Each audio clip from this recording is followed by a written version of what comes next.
जय हिंद मेरे प्यारे बच्चों, कैसे हैं आप सब। मुझे उम्मीद है कि स्वस्थ और मस्त होंगे। तो चलिए आज का टॉपिक स्टार्ट करते हैं। आपने सुना तो होगा विश्व का प्रसिद्ध पुरस्कार नोबेल पुरस्कार के बारे में। तो नोबेल पुरस्कार को हम पढ़ाने से पहले आपको इसके बारे में थोड़ा सा बताएंगे कि नोबेल पुरस्कार को हम लोग कैसे पढ़ेंगे। विश्व के सबसे प्रतिष्ठित पुरस्कार की बात करें तो नोबेल पुरस्कार आता है। इसको हम पहले विश्व स्तर पर नोबेल पुरस्कार की भूमिका को आपको बताएंगे, जिसमें 3 लेक्चर हमारे आएंगे। विश्व स्तर पर नोबेल की क्या भूमिका है, फिर इसके बाद नोबेल से सम्मानित भारतीयों की चर्चा करेंगे, और इसके बाद रिसेंटली आंकड़े यानी नोबेल पुरस्कार 2025 के बारे में शॉर्ट ट्रिक के माध्यम से हम आप लोगों को समझाएंगे। तो आज का जो हमारा पहला टॉपिक है, नोबेल पुरस्कार के इतिहास के बारे में चर्चा करते हैं, यानी विश्व स्तर पर नोबेल पुरस्कार का क्या महत्व, कैसे शुरू किया गया, क्या क्या चीजें इसमें होती है, कितने क्षेत्रों में देते हैं।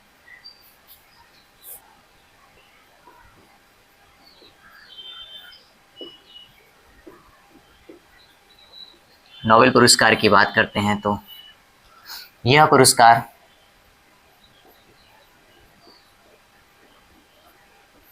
स्वीडन के मशहूर रसायन शास्त्री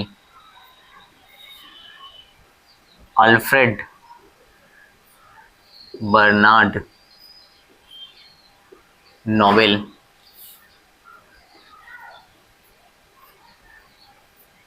की याद में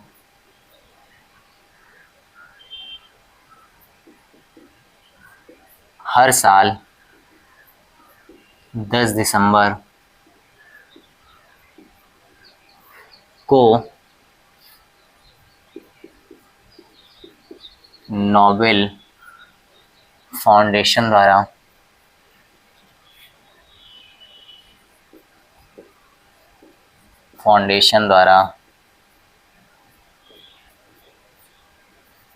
वर्ष 1901 से स्वीडन, या इसी को स्वीडिश भी लिखा मिलता है, स्वीडिश सरकार द्वारा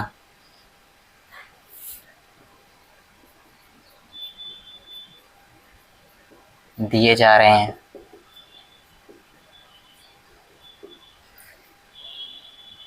वर्तमान में नोबेल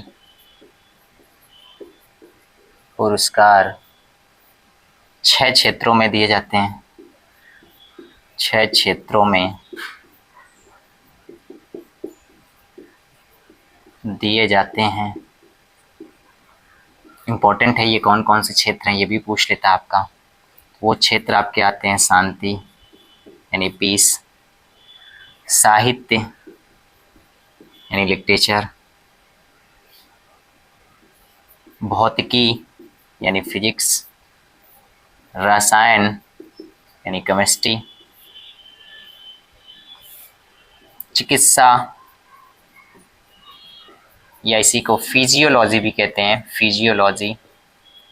फिजियोलॉजी या मेडिसिन के क्षेत्र में। और जो छठा सेक्शन आपका जुड़ा वो लास्ट में जुड़ा, जिसके बारे में अभी हम चर्चा करेंगे, वो अर्थशास्त्र यानी इकोनॉमी के क्षेत्र में। धनराशि की बात कर लेते हैं। वर्तमान में इसमें 11 मिलियन क्रोनोर यानी स्वीडिश में जो चलता है स्वीडिश क्रोन चलता है, तो इसी वजह से मैंने लिखा है 11 मिलियन स्वीडिश क्रोनोर की धनराशि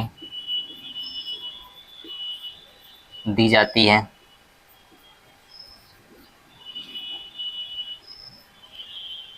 अब आइएगा सेक्शन को देखते हैं, पूछा जाता है यहां से भी प्रश्न। शांति का नोबेल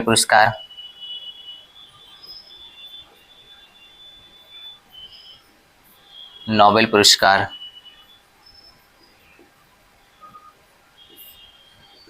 ओस्लो यानी नॉर्वे की राजधानी में दिए जाते हैं। अन्य सभी अन्य सभी स्टॉकहोम यानी स्वीडन की राजधानी में दिए जाते हैं, स्वीडन में दिए जाते हैं।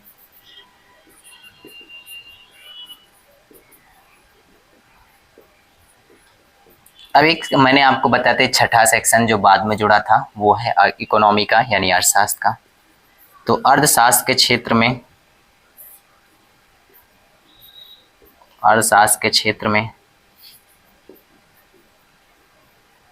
पहली बार नोबेल पुरस्कार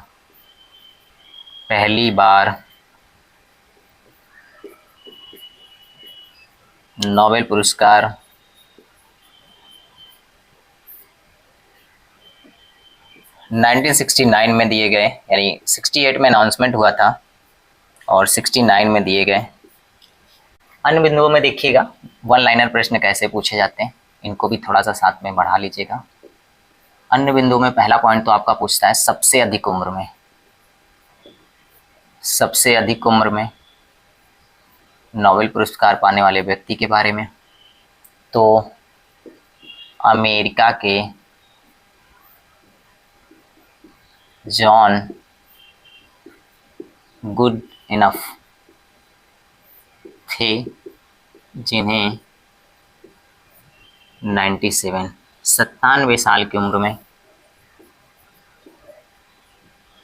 2019 का रसायन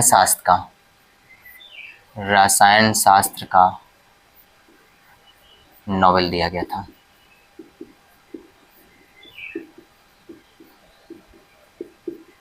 अब जब सबसे अधिक की बात हो गई तो कम की भी बात कर लेते हैं, यहां से भी प्रश्न पूछता है सबसे कम उम्र की पाकिस्तान की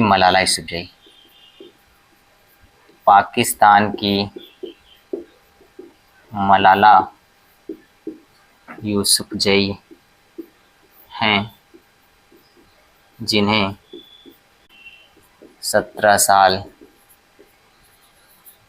की उम्र में 2014 का शांति का नोबेल पुरस्कार दिया गया था। शांति का नोबेल पुरस्कार दिया गया।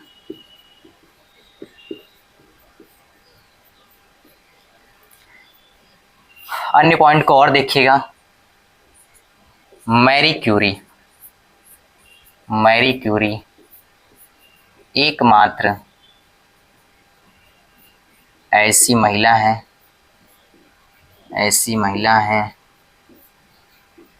जिन्हें 2 बार नोबेल पुरस्कार दिया गया। फिजिक्स और केमिस्ट्री दोनों का दिया गया था नोबेल पुरस्कार।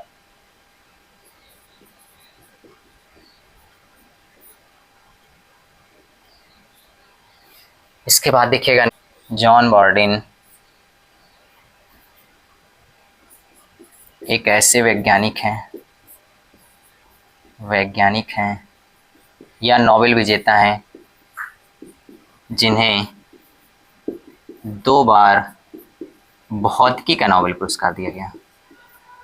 भौतिकी का नोबेल पुरस्कार दिया गया।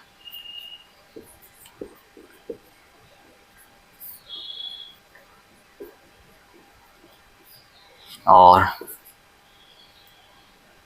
नेक्स्ट है हमारे फ्रेडरिक सेंगर व वेरी शार्प लेंस ऐसे 2 साइंटिस्ट यानी वैज्ञानिक हैं जिन्हें 2 बार रसायन शास्त्र का नोबेल पुरस्कार से सम्मानित किया गया। रसायन शास्त्र के नोबेल पुरस्कार से सम्मानित किया गया। नीचे लिखते लिखते प्यारे बच्चों टेढ़ा हो जाता है, उसका रीजन होता है बोर्ड के नीचे जाते जाते हाथ सही से काम नहीं करते, तो आप परेशान ना हुआ करें। रसायन शास्त्र का नोबेल पुरस्कार से सम्मानित किया गया, सम्मानित किया गया। आप अच्छे से बस उतारते जाइएगा सभी को, धीरे धीरे आप सबका प्यार सपोर्ट रहेगा तो डिजिटल बोर्ड भी आ जाएगा। आइए अब नेक्स्ट पॉइंट में चर्चा करते हैं, अन्य बिंदुओं पर देखिएगा। आखिर में इतनी बड़ी भूमिका जो रही है नोबेल पुरस्कार के, उसके पीछे का राज क्या है ना, तो थोड़ा सा हम परिचय कर लेते हैं। जो शख्स हैं जिनको हम भुला नहीं सकते, जिनके नाम पे ये पुरस्कार विश्व का सबसे प्रतिष्ठित पुरस्कार वर्तमान में है, वो हैं अल्फ्रेड नोबेल। आखिर में ऐसा इन्होंने किया क्या था अल्फ्रेड नोबेल जी ने, जिसकी वजह से इतना बड़ा पुरस्कार बना और आज पूरे विश्व में इस पुरस्कार को पाने की हर व्यक्ति की चाह होती है इस क्षेत्र में। तो कहानी अल्फ्रेड नोबेल जी की शुरू होती है उनकी उपलब्धि से, यानी 10 दिसंबर 1896 एक ऐसा दौर आया जिस दिन हमारे बीच में अल्फ्रेड नोबेल जी नहीं रहे, यानी इनकी पुण्यतिथि कह सकते हैं, डेट कह सकते हैं। 10 दिसंबर 1896 को अल्फ्रेड नोबेल जी का निधन हुआ और इसी वजह से नोबेल का नॉमिनेशन चाहे जब भी हो जाता है, लगभग अक्टूबर से शुरू हो जाता है, लेकिन दिए जाते हैं 10 दिसंबर को। तो इस बात को भी ध्यान दीजिएगा 10 दिसंबर को क्यों देते हैं, क्योंकि इनकी डेथ यानी पुण्यतिथि है। और अल्फ्रेड नोबेल वो वही शख्स हैं जिनके बारे में आपने सुना होगा डायनामाइट का आविष्कार किया था। इन्होंने डायनामाइट का आविष्कार किया था। 1867 की घटना है जब इन्होंने डायनामाइट का आविष्कार किया, एक विशेष उपलब्धि आविष्कार किया और इन्होंने बहुत सारे ऐसे कार्य किए जो समाज में आज के जीवन में परिवर्तन हुआ उनकी वजह से। इनको याद करने के लिए स्वीडिश सरकार ने इनकी डेट पे यानी 10 दिसंबर को ही नोबेल पुरस्कार देने की घोषणा कर दी है, जैसा कि मैं पहले भी बता चुका हूँ आपको। तो ये भी प्रश्न कभी कभी पूछ लेता है, और डायनामाइट है क्या? तो डायनामाइट एक विस्फोटक पदार्थ है, यानी सरल शब्दों में कहें तो बारूद ना। डायनामाइट एक क्या है? विस्फोटक पदार्थ, एक प्रकार का बारूद है जिससे हम माइंस वगैरह, पहाड़ों को और ये बहुत सारी चीजें हैं जिनको तोड़ने में प्रयोग करते हैं। ये भी अपने आप में विशेष उपलब्धि मानी जाती है। अब आइए इसके लिए एक समितियां बनाई गई, यानी ये जो नोबेल पुरस्कार दिया जाता है इसके लिए समितियां बनाई गई। जो 6 क्षेत्र हैं इसमें कौन कौन सी हैं? तो पहली आते हैं शांति का, जो इंपॉर्टेंट बनता है, इसके लिए नॉर्वेजियन नोबेल समिति किसका डिसाइड करती है? शांति के नोबेल पुरस्कार का, यानी जो पीस का पुरस्कार दिया जाता है वो कौन देता है? नॉर्वेजियन समिति द्वारा। अन्य देख लेते हैं। इसके बाद आता है स्वीडिश अकादमी। ये हमारे साहित्य यानी लिटरेचर के जो नोबेल पुरस्कार होते हैं इसको डिसाइड करती है किसे देना है। इसके बाद आ जाता आपका कारोलिंस्का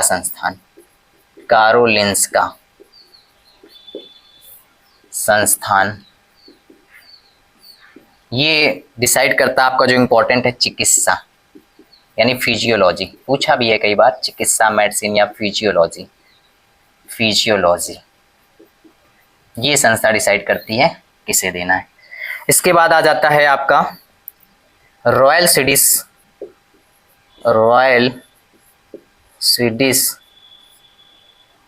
एकेडमी ऑफ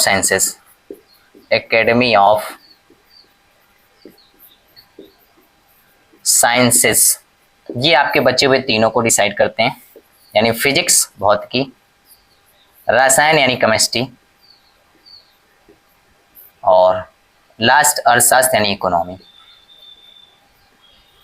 इन तीनों को ये डिसाइड करते हैं। तो ये भी महत्वपूर्ण बन जाते हैं, आपको इन बातों को भी ध्यान रखना है। मैंने जितनी सारी बातें आपको बताई है प्यारे बच्चों, उनको बहुत अच्छे से समझना है। फिर नेक्स्ट टॉपिक जब हमारा इससे रिलेटेड होगा तो भारत के लोग हैं नोबेल पुरस्कार विजेता, इनके बारे में चर्चा करेंगे। फिर देखेंगे इन तीनों बिंदुओं को जोड़कर एक लेक्चर आपका पूरा कंप्लीट बना देंगे। अभी पहले छोटे छोटे स्तर से समझिए, फिर इसके बाद धीरे धीरे जब आपको समझ में आने लगेगा तो वीडियो बड़ी भी बनाएंगे तो आपको पढ़ने में इंटरेस्ट लगेगा। तो चलिए फिर नेक्स्ट वीडियो में मिलते हैं, तब तक के लिए स्वस्थ और मस्त रखिए, चैनल को प्यार सपोर्ट दीजिए। जय हिंद।